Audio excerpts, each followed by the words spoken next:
Hello. سلام. In this video we're continuing to look at marriage. تو این ویدیو هم باز داریم ادامه میدیم موضوع مربوط به ازدواج رو. We're continuing from where we left off at the last video. از ادامه ویدیوی قبلیمون قراره اینجا ادامه بدیم به خوندن. It really would be a good idea to watch that video before seeing this one. قبل از دیدن این ویدیو خیلی خوبه که اول ویدیوی قبلی رو نگاه کنید. Just to recap from that video. که اونطور بخواین مرور بشه که ما الان خلاصه وار بهتون میگیم. We looked at the overall principles for how a husband and wife should act in marriage. توی ویدیوهای قبل در رابطه با قانون و اصل کلی که در رابطه با ازدواج و اینکه زن و شوهر توی قالب ازدواج چطور باید با هم رفتار کنند صحبت کردیم. And how these roles they should act in are patterned on Christ and the church. و صحبت کردیم که این نقش هایی که زن و مرد در ازدواج بر عهده دارن و نسبت به هم باید ایفا کنن بر مبنای عیسی و رفتارش با کلیسا برداشت شده. That in the same way Christ served the church and gave his life for her, husbands should do everything to sacrifice for their wives. و این نقش هم این بود که همونطور که مسیح خودش رو فدای کلیسا یا عروسان خودش کرد و برای اونها هر کاری کرد تا اونها نجات پیدا کنن، شوهر هم همونطور باید خودش رو فدای زن کنه. They put their wives before themselves and love them in everything. یک شوهر باید همسر خودش رو اولویت بده و باید همیشه بهش محبت کنه. And the role of the wife is to see the husband as her leader and follow him. و نقش زن هم در مقابل اینه که همسر خودش رو شوهر خودش رو به عنوان رهبر اون رابطه بدونه و تو هر کاری اون رو دنبال کنه. Submitting to him because she knows he will only ever try and do things for her good. باید یک زن خودش رو تسلیم شوهرش کنه و بهش احترام بگذاره چون میدونه هر تصمیمی که شوهرش میگیره به نفع همسرش هستش. This doesn't mean that the husband becomes a horrible, cruel boss. The husband is meant to be only doing things for her good. این به این معنی نیستش که شوهر حالا باید سوء استفاده کنه از این قضیه و بخواد رئیس بازی در بیاره یا بخواد رفتار بدی داشته باشه نسبت به همسرش. And in this way, the wife lovingly submits and they play these roles together. پس باید شوهر با محبت و فداکاری با زنش رفتار کنه و زن هم با محبت خودش رو تسلیم شوهرش کنه. But to see all that explained in much more detail, we recommend you watch the previous video. این خلاصه ای بود از چیزی که تو ویدیوهای قبل خوندیم و اگر میخواین به صورت کاملتر و جزئیات بیشتر دوباره بخونین بهتون توصیه میکنیم ویدیوی قبلیمون یک بار دیگه نگاه کنید. Because this video builds on that previous video. چون ویدئویی که امروز قراره با هم تماشا کنین بر اساس ویدئوی قبلی هست و ادامه اون هستش. And we're going to start off in Colossians chapter 3. و قراره تو این ویدیو از کولسیان باب 3 شروع کنیم صفحه 1520. And it's very similar to Ephesians in that it gives advice to husbands and wives. یه جورایی خیلی مشابه با همون چیزی که تو افسوسیان خوندیم اینجا هم به زنان و شوهران توصیه هایی کرده. And although it's only 2 verses, so it's a lot less information than Ephesians, there's some new stuff. و اگرچه توصیه‌ای که توی کولسیان به زنان و مردان کرده فقط 2 آیه هستش و نسبت به افسوسیان خیلی کوتاه‌تره ولی یک مورد جدیدی رو اینجا اضافه تر گفته. Almost like the Bible is highlighting the real key principles and points in these roles. یعنی انگار کتاب مقدس اینجا اومده اصلی ترین و کلیدی ترین نقش رو برای هر کدوم اینجا اومده برای ما دوباره نشون داده تا مشخص ترش کنه. So we're going to start with the husbands in verse 19. آیه 19 باب 3 کولسیان رو اول میخونیم. ای شوهران زنان خود را محبت کنید و به آنها تندی روا مدارید. So the first half of that verse is very much the same as Ephesians. It says, husbands, love your wives. تیکه اول آیه 19 شبیه به همون چیزی بود که توی افسوسیان خوندیم داره میگه که شوهران باید به زنان خودشون محبت کنن. And that sums up all those things we looked at in last week's video. که توی همین یک تیکه داره خلاصه میکنه تمام اون چیزایی که توی ویدئوی قبل خونده بودیم. About the husband loving his wife by caring for her, sacrificing for her, doing everything do good for her. باید یک شوهر محبت خودش رو با فداکاری کردن به همسرش نشون بده، با کارهای خوب برای همسرش نشون بده و هر تصمیمی که میگیره یک شوهر باید برای خوبی زنش و به نفع زنش باشه. But the second half of the verse adds something new.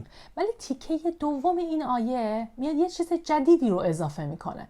It says, don't be harsh with them. گفته که تندی نکنید با زنتون. Why? چرا؟ It's understanding, I think, how playing this role can go badly if the person does the role wrong. باید این رو درک کنیم که اگر یک شخصی نقش رو اشتباه برداشت کنه و به مسیر اشتباه بره میتونه برخلاف این رفتار کنه و دقیقا نقشش رو بد ایفا کنه. A husband is meant to be the leader and the wife submits to him and supports him in the relationship. یک شوهر با توجه به چیزی که تو کتاب مقدس گفته شده قراره که سر اون رابطه باشه و رهبر یه جورایی باشه توی رابطه ازدواج و زن هم باید خودش رو تسلیم همسرش کنه. But the wife does this willingly because she sees how much her husband loves her and will do for her. ولی یک زن وقتی میبینه که شوهرش چقدر دوستش داره و چقدر از روی محبت این کارهای خوب رو براش انجام میده، خودش با خواست قلبی خودش رو تسلیم شوهرش میکنه. She doesn't do it because she's scared of him. یعنی یک زن این کار رو به خاطر ترسش از شوهرش نمیکنه. Because it would be easy for a husband to scare or to dominate his wife. چون برای یک شوهر، برای یک مرد خیلی راحته که بخواد جوری رفتار کنه که تسلط داشته باشه به رابطه یا زن خودش رو بترسونه از خودش.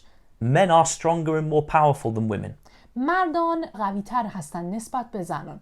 And sadly, throughout history, men have given into their worst nature and used their strength to dominate and oppress wives. و متاسفانه معمولاً مردان از این قدرت خودشون استفاده میکنن تا بر زنشون مسلط بشن و بخوان قدرت رو تو دست خودشون داشته باشن. You can see it especially in societies where women are considered lesser than men. که معمولاً چنین چیزی رو توی جوامعی میبینیم که زنان نقش پایینتر و جایگاه پایینتری نسبت به مردها دارن که چطور مردها رفتار میکنن با زنها. Where men become evil bosses, they oppress their wives, maybe even beat them. و توی چنین جوامعی معمولاً مردان خودشون رو رئیس زنانشون میبینن، بهشون دستور میدن یا حتی دست بلند میکنن روشون. Now the Bible clearly says that men and women are equal in God's sight. کتاب مقدس خیلی واضح به ما گفته که از دید خدا مردان و زنان با هم برابرن. But in asking them to play these roles where the husband takes the lead role, it could be a temptation for the husband to try and be the leader through bad means. و بعد اومده توی کتاب مقدس به زن و مرد، به زن و شوهر نقش‌های متفاوتی داده و با توجه به نقشی که خدا به شوهران داده میتونه براش خیلی وسوسه برانگیز باشه که بخواد ازش سوء استفاده کنه و خودش رو رئیس اون رابطه بدونه.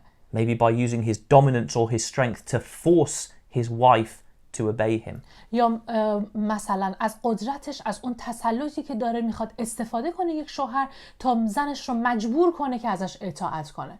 And the Bible says that's wrong. کتاب مقدس به ما میگه این رفتار و نگرش اشتباست. A husband inspires his wife to submit to him by his example of being like Christ to her.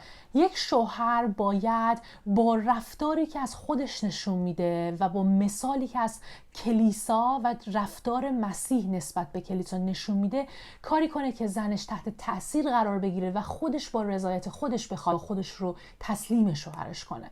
For a husband to beat or hit his wife is an evil thing. اینکه یک شوهری بخواد همسر خودش رو بزنه این واقعاً چیز ظالمانه ای هستش. But sometimes husbands can use their strength by maybe intimidating their wife or scaring them so they're fearful and they think I must obey them. گاهی اوقات شوهران از قدرتی که دارن استفاده میکنن تا همسرانشون رو بترسونن و به واسطه این ترس کاری کنن که اونها مطیعشون بشن. Maybe they know that just by shouting it will scare the wife and she will obey. یا مثلا فقط با یک فریاد زدن باعث میشن که زنشون بترسه و اینطور ازشون اطاعت کنن. Because the man is physically more dominant and stronger. چون از نظر فیزیکی و بدنی مردان معمولاً قوی‌تر و مسلط هستند بر زنان. Any behaviour like this from the husband is absolutely evil and un-Christian. چنین رفتاری رو اگر یک شوهر مسیحی نشون بده کاملا این رفتار شریرانه و بد هست و برخلاف یک چیزی هستش که توی مسیحیت گفته. And that's why the Bible focuses on it as a practical point from the wider principle. واسه همینه که کتاب مقدس اومده این رو اینجا ذکر کرده به عنوان یک اصل کلی که به ما نشون میده نباید اینطور رفتار کنیم. A husband should always act in a way which helps his wife. His wife should never be scared of him. یک شوهر همیشه باید طوری رفتار کنه که به زنش کمک کنه و نباید رفتارش جوری باشه که همسرش ازش بترسه. So that's the men, but remember there's a verse for women as well. خب این آیه در رابطه با نقش شوهران بود. حالا یک آیه دیگه هم در رابطه با زنان گفته شده. So let's read verse 18. بیاین آیه 18 رو بخونیم. ای زنان تسلیم شوهران خود باشید چنان که در خداوند شایسته است.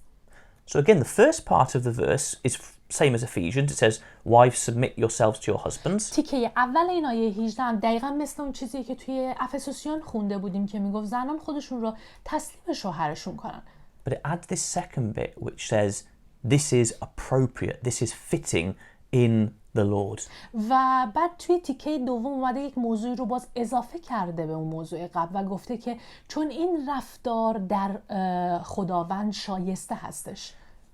And in the same way as the verse about husbands tapped into the biggest mistake a husband could make, this does the same for the wife.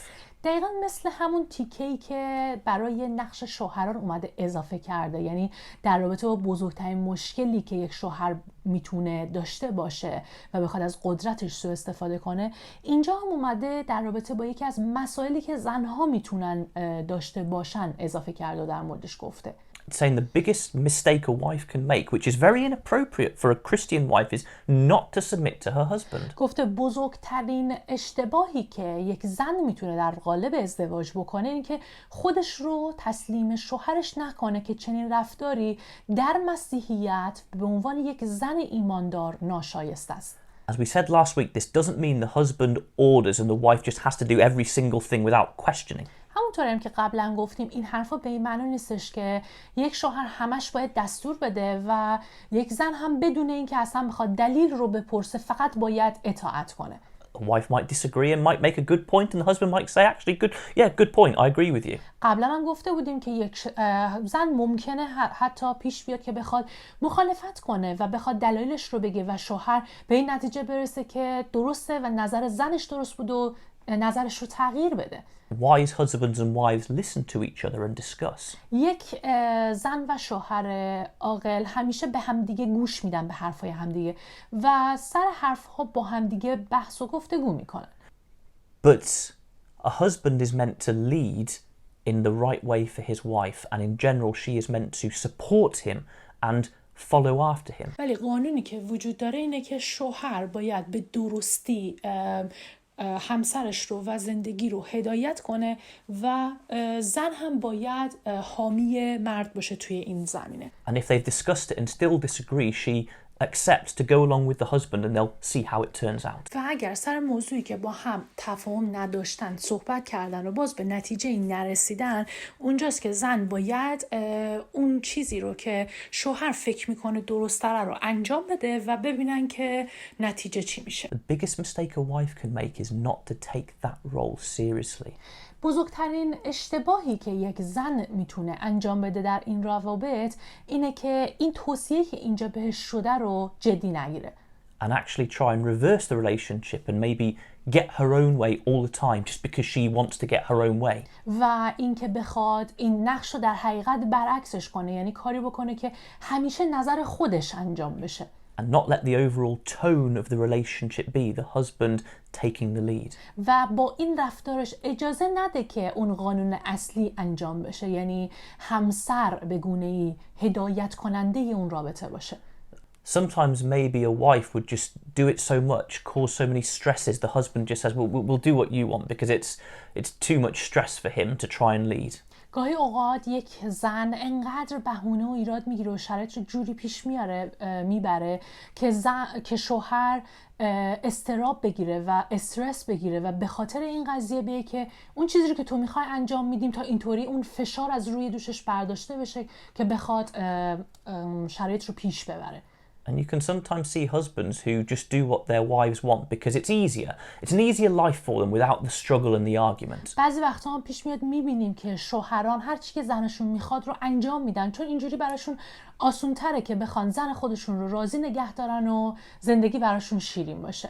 And so the wife has become the leader just simply by not supporting the husband but making life harder. و با این کار یک زن تبدیل میشه به رهبر و هدایت کننده رابطه ازدواج و اینطور شرایط رو سخت میکنه برای شوهر و شوهر دیگه نمیتونه نقشش رو به درستی ایفا کنه. And I think that's the biggest temptation for a wife who's been told by the Bible to play the role of the supporter and the follower. و یعنی با این رفتارش از شوهرش حمایت نکنه که شوهرش بتونه به درستی نقشش رو ایفا کنه و این بزرگترین توصیه که کتاب مقدس به زنان کرده و گفته که باید حامی شوهر باشیم تا شوهر بتونه نقشش رو به درستی ایفا کنه.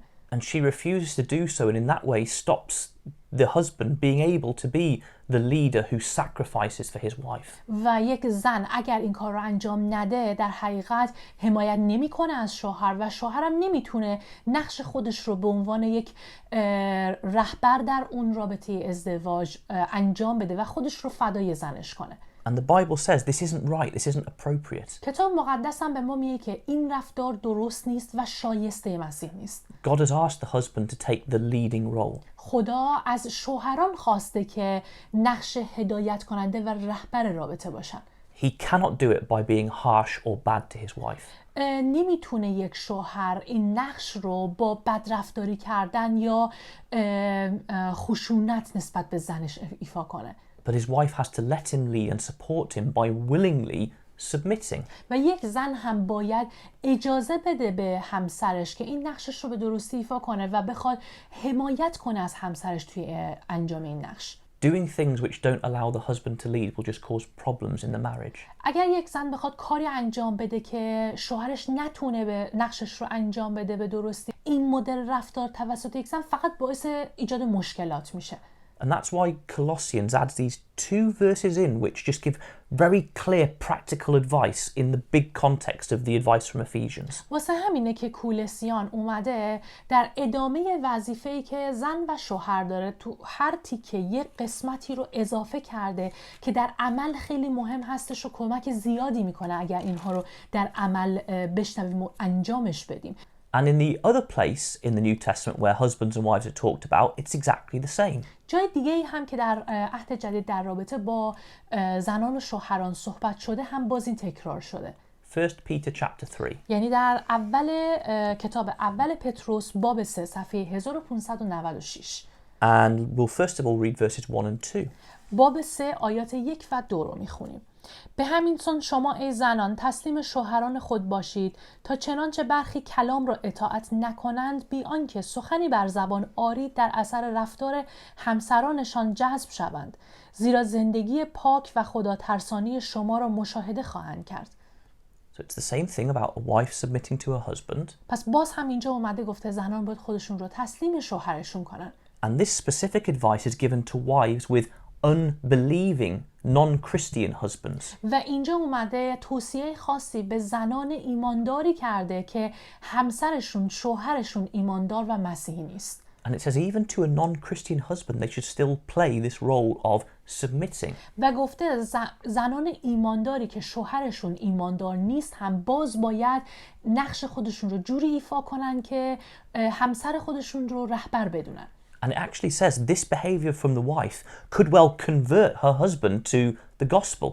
و در اینجا گفته که این رفتار، اگر یک زنی نسبت به شوهر بی ایمان خودش اینطور رفتار کنه، این رفتارش باعث میشه که اون شوهر بخواد تغییر پیدا کنه و به سمت انجیل بیاد. Because they will see what a loving and supporting wife they have and think, wow, what a wonderful belief she has in Christ. چون اینجوری متوجه میشه که چقدر همسرش مهربون و حامی هستش و چه ایمان قوی به مسیح داره. Now let's read verses 3 and 4. حالا بیاین آیات 3 تا 4 رو بخونیم. زیبایی شما نه در آرایش ظاهری همچون گیسوان بافته و جواهرات و جامه‌های فاخر، بلکه در آن انسان باطنی باشد که آراسته به زیبایی ناپژمردنی روحی ملایم و آرام است که در نظر خدا بس گرانبهاست. Now, in those days and today, a woman's beauty was often seen in how she looked and all the things she had. اون موقع و حتی امروزه هم اینطور هست، زیبایی زنان به ظاهرشون بود که چطور به چشم میان. But the Bible says that's not true beauty. کتاب مقدس داره میگه زیبایی حقیقی این نیست. It says the true beauty to God is a gentle and quiet spirit in a wife. زیبایی حقیقی اینجا یک روح ملایم و خوب داشتن هستش در زنان. This doesn't mean that a wife just sits there the whole time, never saying anything and letting her husband push her around. این به این معنی نیستش که یک زن وقتی میگه که باید یه روحی ملایم و آروم داشته باشن، یعنی باید کلاً یه جا آروم بشینن و اجازه بدن که فقط شوهرشون اونها رو رهبری کنن و اونها رو پیش ببرن تو زندگی. It doesn't mean that a wife isn't fun, doesn't have her own personality and full of life. این به این معنی نیستش که یک زن نمیتونه روحیه‌ای طنز داشته باشه یا بخواد شوخی کنه یا بخواد این رفتارها رو داشته باشه و همش باید آروم یه جا بشینه. But when they are with their husbands, in the role of husbands and wives, they should have a gentle spirit. ولی چیزی که اینجا داره میگه اینه که یک زن وقتی میخواد با همسرش رفتار کنه در رابطه ازدواج باید با آرامش رفتار کنه و با مهربانی. They are not acting in a bad way which is causing their husband to not be able to lead and get stressed out. نباید جوری یک زن رفتار کنه که همسرش بخواد فشار بر روی خودش حس کنه یا بخواد استرس بگیره و نتونه به درستی رهبری کنه. And we can see this in verses 5 and 6. که توی آیات 5 و 6 حالا این قضیه رو میخونیم. زیرا زنان مقدس اعصار گذشته که بر خدا امید داشتند خود را بدین گونه می آراستند. آنان تسلیم شوهران خود بودند. چنانکه سارا مطیع ابراهیم بود و او را سرور خود می‌خواند. شما نیز اگر نیک کردار باشید و هیچ ترس به دل راه ندهید فرزندان او خواهید بود. So it gives the example of holy women in the past. داره اینجا در رابطه با زنان مقدس و خوبی که در گذشته بودن صحبت میکنه. And it uses the example of Sarah, who in the Old Testament referred to Abraham in her thoughts as my Lord. و بعد اومده سارا رو با اسم مثال زده، کسی که توی عهد عتیق حتی در خودش در فکر خودش ابراهیم رو همسر خودش رو سرور خودش میدونست و اونجور صداش میکرد. And it's saying Sarah and other holy women submitted to their husbands, seeing them as their lords. و میگه که هم سارا و باقی زنان مقدس گذشته خودشون رو تسلیم همسران خودشون میکردن و شوهر خودشون رو مثل سرورشون میدیدن. Not seeing them as their boss. منظور این نیست که خود اونها رو به عنوان رئیسشون حس میکردن. But seeing them as their leader because that's the role God asked the husband to play. بلکه به عنوان یک رهبر، چون که این اون چیزی هستش که خدا از شوهران خواسته که باید این نقش رو ایفا کنن. And they willingly played their role of submitting and following their husband because he would only or should only do what was good for them. و وقتی یک زن میبینه که شوهرش چطور این نقش رو به درستی ایفا میکنه و خودش رو فدای زنش میکنه، اونجاست که با رضایت قلبی و با خوشحالی خودش رو تسلیم شوهرش میکنه. And you see at the end of verse 6 it says this is a free will choice. It's not done because of fear. و میبینی که در انتهای آیه 6 گفته که این چیزی هستش که باید با خواست قلبی انجام بدیم و بدون هیچ ترسی. The greatest example it says a wife can do is to submit to her husband, not because she's scared, but because she realizes this is the role God has asked her to play. یعنی یک زن باید با رضایت قلبی خودش رو تسلیم شوهرش کنه، نه به این خاطر که از شوهرش میترسه، چون این چیزی هستش که خدا از زنان میخواد که نقششون این باشه. And it will only work if the husband plays his role. و تنها هم در صورتی یک زن میتونه این نقشش رو درست ایفا کنه که شوهر هم نقش خودش رو به درستی انجام بده. And that role's in verse 7. که نقش شوهر رو توی آیه 7 گفته. به همین سان شما نیز ای شوهران در زندگی با همسرانتان با ملاحظه باشید و با آنان چون جنس ظریفتر با احترام رفتار کنید، چرا که همپای شما وارث هدیه فیض‌آمیز حیاتند تا دعاهایتان باز داشته نشود. It says to husbands, don't try and force loads of things on your wife. اینجا تو این آیات میگه که تلاش نکنید که کلی چیز رو به زور از همسرانتون بخواید. It refers to women, it says as the weaker partner. اینجا اومده زنان رو به عنوان جنس ضعیفتر یا ظریفتر معرفیش کرده. It doesn't mean they're lesser or lower than the husband. این به این معنی نیستش که مقام و جایگاه زنان کمتر و پایینتر از شوهرشونه. It's saying that generally, physically, men are stronger. داره از نظر ظاهری میگه که از نظر فیزیکی و بدنی مردان قوی تر هستن از زنان. In sort of emotional makeup sometimes men can take more than women. و از نظر احساسی هم بخوایم مقایسه کنیم معمولاً مردها طاقتشون بیشتره و بیشتر میتونن تحمل کنن. Maybe you'll often see women cry more than men. It's easier to make a woman cry than a man. عموماً اینطوریه که خانم ها راحت تر گریه میکنن تا آقایون. It's saying to a husband, if you want to do something, don't expect to put so much pressure on your wife that she has to do it, which could hurt her and make her life bad. و داره میگه که اگر شوهران میخوان کاری رو انجام بدن و تصمیم میگیرن نباید جوری رفتار کنن که بر همسرشون فشار وارد کنن که اون رو مجبور به انجامش کنن. It's saying you shouldn't do anything which is hurting or doing bad to your wife. You should think about the way you're leading your wife. و به شوهران داره میگه که وقتی میخواین کاری رو انجام بدین نباید جوری رفتار کنید که به زنتون لطمه‌ای وارد بشه، نباید اون رو اذیت یا ناراحت بکنید و هر کاری که میخواین بکنید باید به همسرتون فکر کنید که آیا به نفع اون هست یا نه. It says you honor her and see her as your partner together. و باید بهش احترام بگذارید و باید اون رو به عنوان شریک خودتون بدونید. So that's two different passages which give the same message. پس این دوتا پیامی هستش که دوتا بخشی هستش که هر دو دارن در رابطه با یک موضوع صحبت میکنن. It confirms that God asks husbands and wives to play roles. و اینجا داره توضیح میده و تایید میکنه که خدا از مردان و زنان نقش‌هایی رو خواسته. The husband is meant to take the role of the leader and only do things which are good for his wife. تاکید میکنه که شوهران نقششون اینه که بخوان رهبر و هدایت کننده زندگی باشن.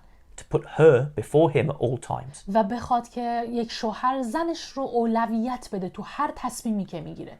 And the wife plays her role by trusting her husband and submitting to him and they work together. و زن هم نقشش اینه که به شوهر خودش اعتماد کنه و توی هر تصمیمی بخواد ازش پیروی کنه. The husband never does something to hurt his wife or scares her. هیچ وقت یک شوهر نباید کاری رو بکنه که به زنش لطمه‌ای وارد کنه یا بخواد همسرش رو بترسونه. Or asks us to do stuff which she's not able to. یا نخواد از زنش کاری رو انجام بده که اون زن قادر به انجام اون کار نیست. But the wife genuinely tries to submit and doesn't try and cause problems to try and get her own way. و زن هم نباید جوری رفتار کنه که بخواد مشکل ایجاد کنه یا بخواد جوری رفتار کنه که خودش رو مطیع شوهرش نکنه. And in all things they discuss together to work out the best way they can serve God together. و در هر کاری که انجام میدن با همدیگه صحبت کنن و با همدیگه گفتگو کنن تا بتونن بهتر خودشون رو وقف خدا کنن. Because they both together inherit the kingdom. چون هر دوی اینها با هم زن و هم شوهر هر دو با هم وارث پادشاهی خدا میشن. And only when both of them play their roles will a marriage truly work. و تنها در صورت یک ازدواج خوب پیش میره که هر دو با هم به درستی نقششون رو ایفا کنن. Thank you. مرسی.